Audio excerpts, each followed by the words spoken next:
boundaries lead me to discuss self-talk. So what do you tell yourself? And self-talk leads us to self-acceptance. So when I was younger, and even now still, but I'm a lot better, I had a very, very harsh inner critic. I would speak to myself so badly. I mean, the terminology and the tone and the way I used to chastise myself, I would not talk to a person that way. And I would certainly not talk to a friend of mine that way. So the question is, why did I talk to myself that way?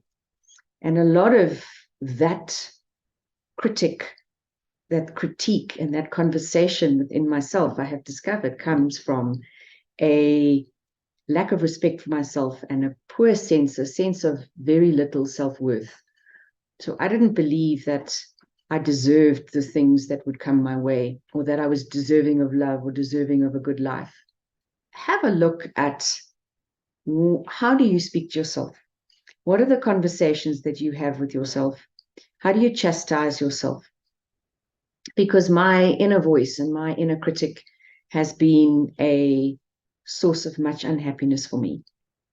What I did realize with time, and I'm getting better at catching myself when I speak badly to myself, but it's my ego that doesn't want to feel ashamed. It's my ego that doesn't want to feel bad.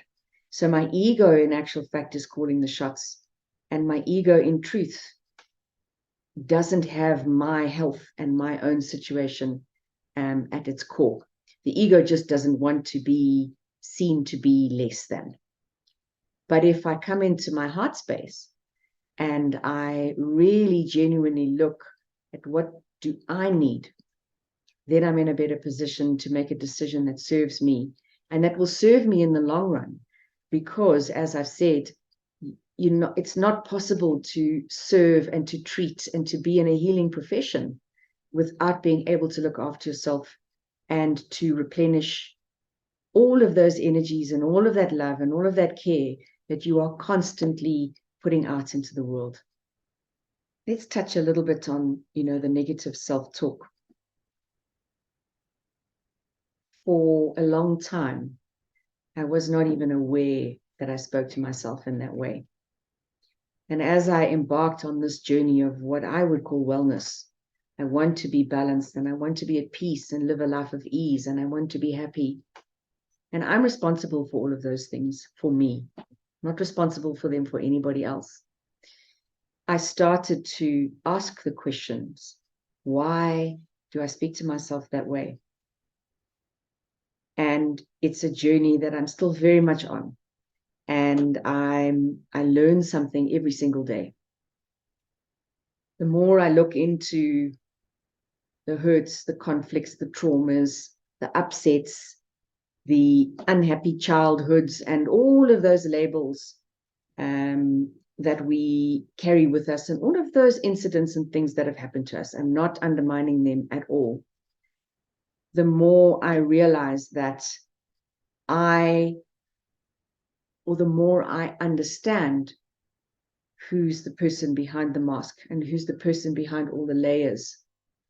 And I have learned to become a friend to myself and to become a friend to my younger self.